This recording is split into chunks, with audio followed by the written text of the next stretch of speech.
नमस्कार. विराक इव्हेंट्सच्या वतीनं मी स्मिता गवाणकर आपल्या सगळ्यांचं मनापासून स्वागत करते. नवरात्रीच्या या चैतन्यमयी दिवसांमध्ये देवीची रूपं आठवत असताना आपल्याला आठवते ती महिषासुर राक्षसाची गोष्ट. देवानीच दिलेल्या शक्तींचा चुकीचा वापर करून हा जेव्हा रयतेला प्रजेला छळायला लागला, अशा सगळ्या तक्रारी शिवा आणि ब्रह्माकडे गेल्या. तेव्हा ते प्रचंड क्रोधित झाले. त्या क्रोधामध्ये जी ऊर्जा, जे तेज निर्माण झालं, त्या तेजापासून तयार झाली किंवा जन्माला आली ती चंद्रघटा ही देवी. ब्रह्माने तिला आपल्याकडचं सुदर्शन दिलं, शिवाने दिलं आपल्याकडचं त्रिशूळ आणि मग इंद्राने तिला दिलं आपल्याकडची घंटा. ही सगळी आयुधं घेऊन ती पराक्रमाला निघाली आणि महिषासूर राक्षसाचा तिने निप्पात केला. तात्पर्य असं की संकटाचा नाश करणारी ही देवी दुर्गा चंद्रघटा. आता आपल्या आसपास जर आपण नजर टाकली तर अशा देवीचं रूप आपल्यामध्ये असतं की नाही. सणासुदीला इतर अनेक कार्यक्रमांमध्ये आपलं घर बाजूला ठेवून सगळ्यांचं रक्षण करणाऱ्या, सुरक्षा करणाऱ्या महिला पोलीस हे दुर्गेचं रूप नाही का? अशाच पराक्रमी दुर्गेला आज आम्ही आपल्याला भेटवत आहोत. Superintendent of police anti corruption bureau Sharmishtha Garge Walawalkar. नमस्ते शर्मिष्ठा मॅम. महाराष्ट्राच्या तमाम महिलांकडून तुम्हाला मानाचा सलाम. धन्यवाद. इतकं सुंदर काम तुम्ही केलेलं आहे शर्मिष्ठा. अनेक चित्रपट, अनेक मालिका आम्ही बघतो, त्याच्यामध्ये पोलिसांचं ते सगळं रूप, त्यांचा तो गणवेश, त्यांची ऐट, असं तुमचं काय ठरलं होतं का की आधीपासून की पोलिसांमध्ये या खात्यात जायचं? ॲक्च्युली हो. मी जेव्हा लहान होते तेव्हा किरण बेदी मॅडमचं खूप म्हणजे चित्रलेखामध्ये वगैरे मला आठवतं, मी 3रीमध्ये किंवा 4थीमध्ये असताना एक आलं होतं आणि त्या आईने दाखवलं होतं. तेव्हाच उडाण नावाची एक सिरियल पण सुरू झालेली होती.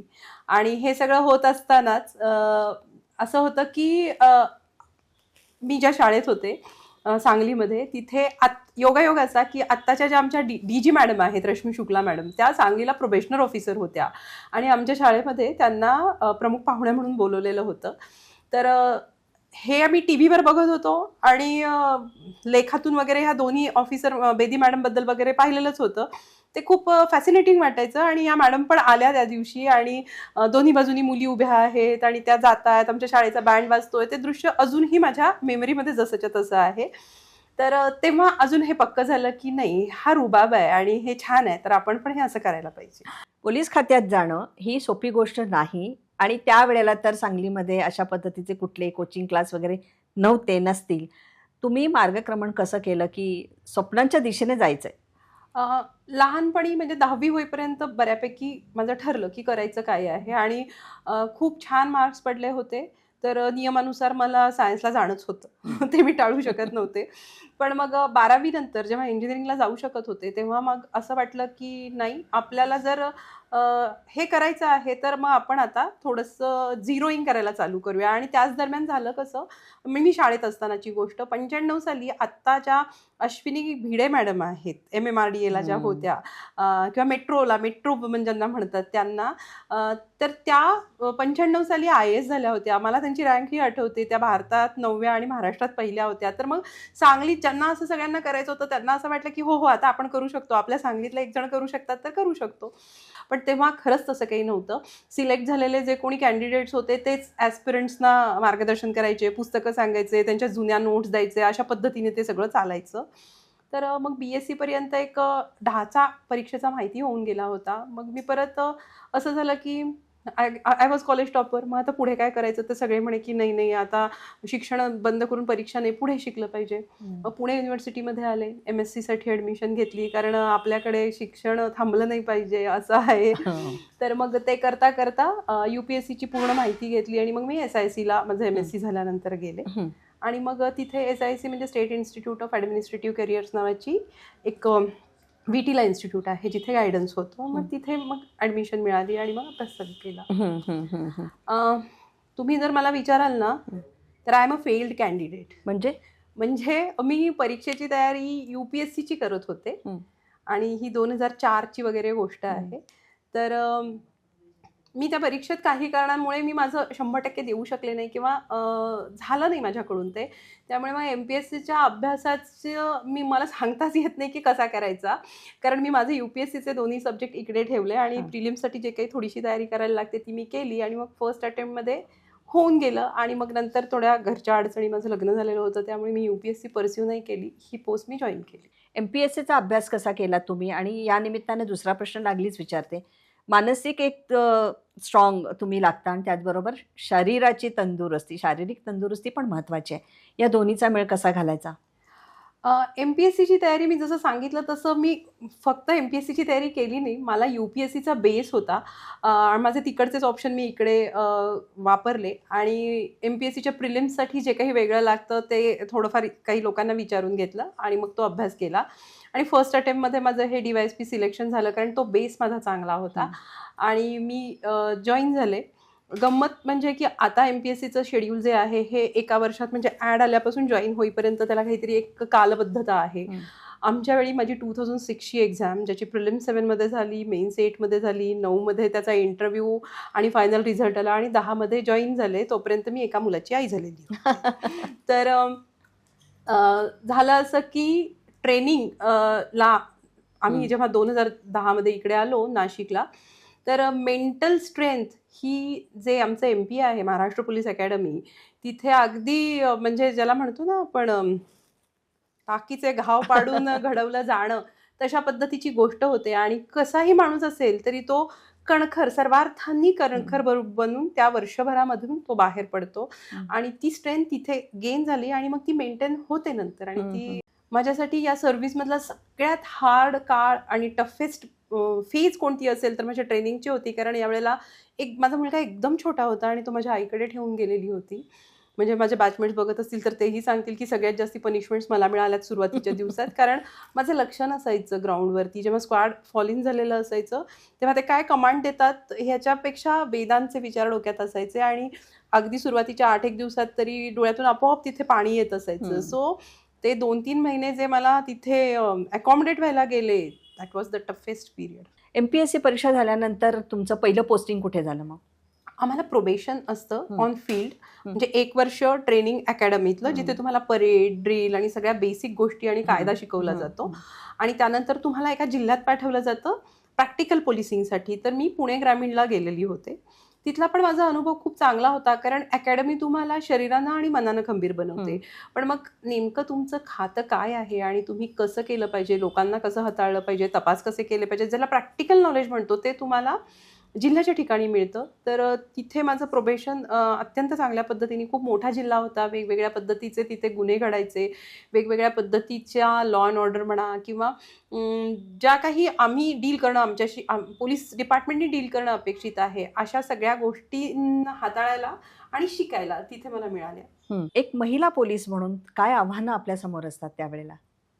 माझी पहिली पोस्टिंग SDPO तुळजापूर, म्हणजे सब डिव्हिजनल पोलीस ऑफिसर तुळजापूर अशी झाली.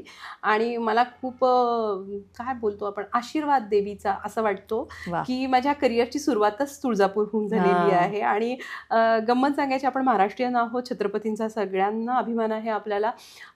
ट्रेनिंगमध्ये, प्रोबेशनमध्ये काही दिवस मला जुन्नरला पाठवलं होतं, म्हणजे डिव्हिजनला, जिथे शिवनेरी आहे आणि शिवनेरीच्या पायथ्याशी तिथलं DYSP ऑफिस आहे. त्यामुळे मी करिअरची सुरुवातच जय शिवाजी जय भवानी करत केलेली आहे. तुळजापूरचं सांगायचं तर माझी ती पहिली इंडिपेंडंट पोस्टिंग होती. आणि तिथलं चॅलेंज म्हणजे आपल्याला माहिती आहे, कुलस्वामिनी तुळजाई महाराष्ट्राची कुलदेवी आहे. नवरात्रामध्ये प्रचंड गर्दी असते तिथे.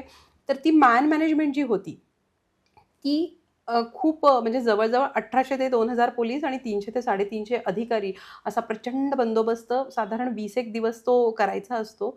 तर तो अनुभव एक फार चांगला होता. म्हणजे सगळं कसं डील करायचं आणि हे मॅन मॅनेजमेंट आणि लॉजिस्टिकच्या बाबतीत झालं.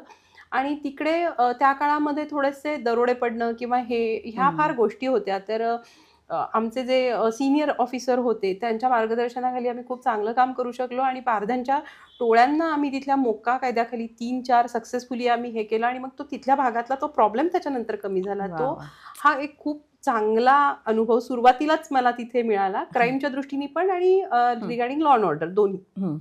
तुळजापूर नंतर सोलापूरला आले. तिथे मी क्राईम ब्रांचमध्ये ACP होते. मी 4.5 वर्ष ती पोस्टिंग केली. आणि तिथे चेन स्नॅचिंग व्हायच्या त्या काळात खूप. नंतर मग त्या खूप कंट्रोलमध्ये आल्या. आमचे जे CP होते तत्कालीन, सेनगावकर सर, त्यांच्या मार्गदर्शनाखाली आम्ही खूप सुंदर काम केलं.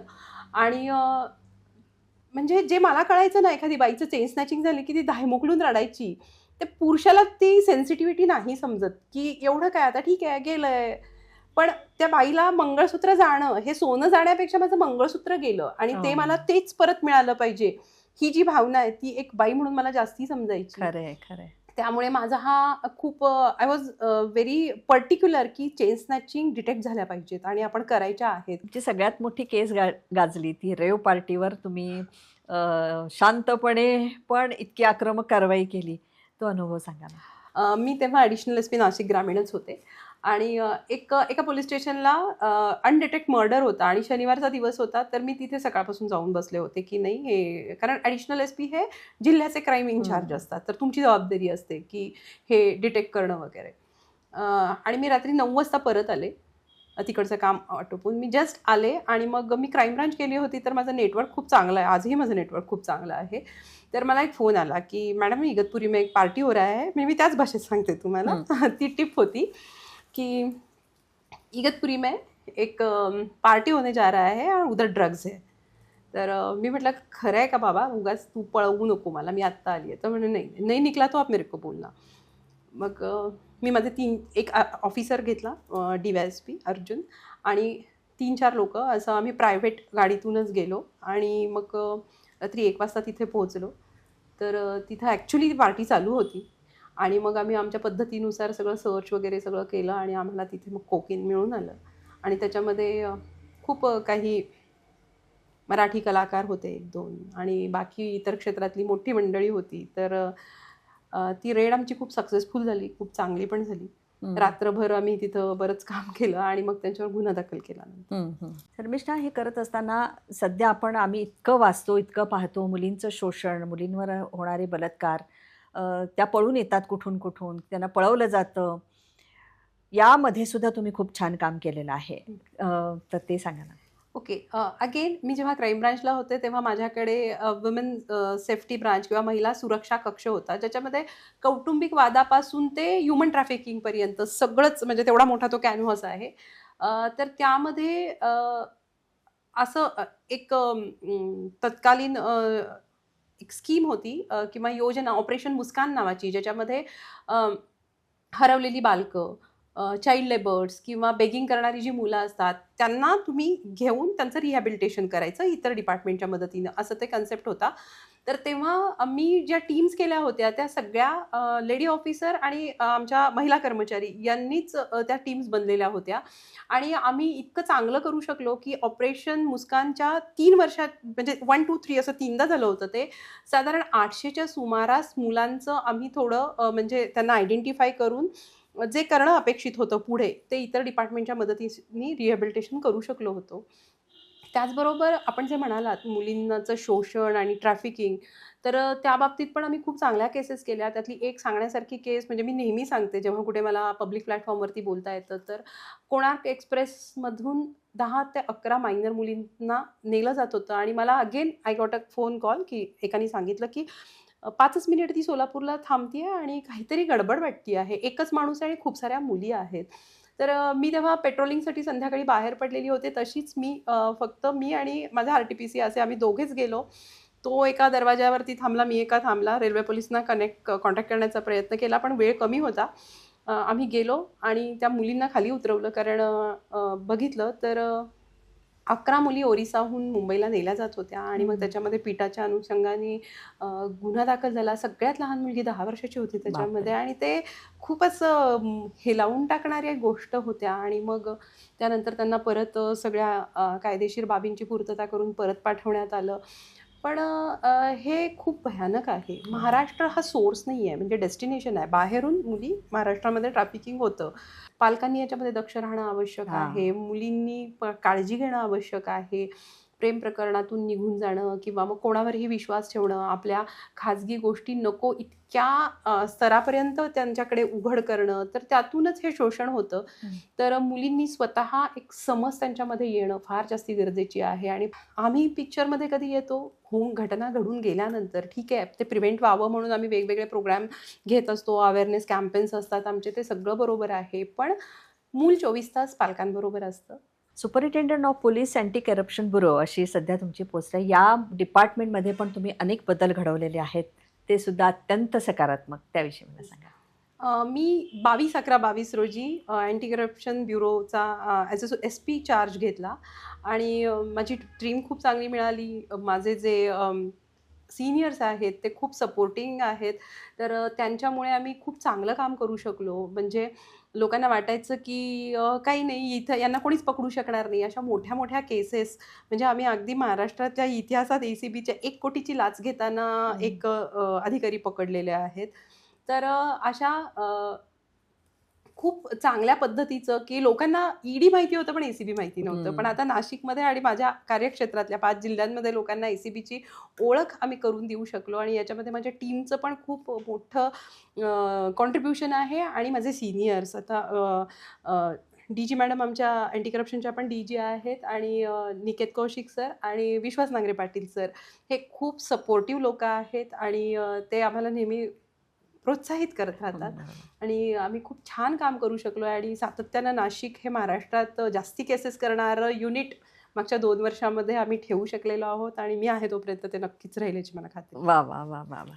शर्मिष्ठा, अगदी आता मला शेवटच्या प्रश्नाचं उत्तर हवं आहे, की हा रेट जो आहे, की गुन्हेगारीचा या निमित्तानं कमी होईल, आम्ही सजग होऊ. या दुर्गेची त्या निमित्तानं आम्हाला पुढची रूपं काय बघायला मिळणार आहेत? तुमची काय आणखीन स्वप्न आहेत? अ, स्वप्न म्हणजे चांगलं काम तर करणंच हं. आहे आणि जो रोल शासन देईल. आपण सुदैवानं मी महाराष्ट्र पोलीस सेवेमध्ये आहे आणि महाराष्ट्र हे अत्यंत पुरोगामी राज्य आहे, हं. जिथे अधिकाऱ्यांमध्ये महिला आणि पुरुष असा भेद केला जात नाही आणि तो मला तरी मी जेव्हापासून आहे असं कधीच बघायला मिळालेलं नाही. मी अत्यंत चांगल्या आणि ज्या पुरुषांची मक्तेदारी असलेल्या ठिकाणी पोस्टिंग केलेल्या आहेत आणि त्या खूप सक्सेसफुली केलेल्या आहेत आणि अ, ते पोस्टिंग देत असताना नेहमीच वरिष्ठांनी आणि शासनाने ते बघून चांगल्या-चांगल्या पोस्टिंग दिलेल्या आहेत, जिथे काम करायला संधी आहे आणि मला असं वाटतं, की सगळ्याच पोस्टिंग चांगल्या असतात. हं. प्रत्येक ठिकाणी करण्यासारखं काहीतरी असतं. हं. त्यामुळे पुढे भविष्यामध्ये जो शासन रोल देईल, हां. तो 100% न्याय देऊन पूर्ण करणारा वाह! वाह! आणि आमच्याकडे प्रत्येक खातं आहे जे सामान्य माणसाशीच निगडीत आहे आणि त्यांच्याच हितासाठी म्हणजे लोकांच्या जीविताची आणि मालमत्तेची रक्षण करण्याची जबाबदारी आमची आहे आणि सदरक्षणाय खलनिग्रहणाय हे आमचं ब्रीदवाक्य आहे आणि ते तुम्ही कुठेही जा, ते तुम्हाला करायला ती संधी आहेच. शर्मिष्ठा, तुमचं हे रूप अधिकाधिक उत्तम खुलो. नवरात्रीचे जे सगळे 9 रंग आहे, ते तुमच्या व्यक्तिमत्त्वाचा एक भाग आहे. तो अधिकाधिक फुलो आणि उत्तम काम करण्यासाठी तमाम थँक यू. महाराष्ट्रातल्या सर्व महिला, सर्व प्रेक्षकांच्या वतीनं, मिराक इव्हेंट्सच्या वतीनं मनःपूर्वक धन्यवाद. Thank you. मिराक इव्हेंटच्या माध्यमातून मला आज इथे येता आलं आणि महाराष्ट्रातल्या सगळ्या मैत्रिणींशी संवाद साधता आला, गप्पा मारता आल्या. त्याबद्दल मिराक इव्हेंटचे मनापासून आभार आणि या वर्षीच्या नवरात्रीच्या सर्व मैत्रिणींना मनापासून शुभेच्छा. या निमित्तानं इतकंच सांगते, की स्वतःतली दुर्गा ओळखा आणि तिला जिवंत ठेवा आणि जगणं खूप सुंदर आहे, ते साजरं करा. तुम्हाला नवरात्रीच्या खूप खूप खूप खूप शुभेच्छा.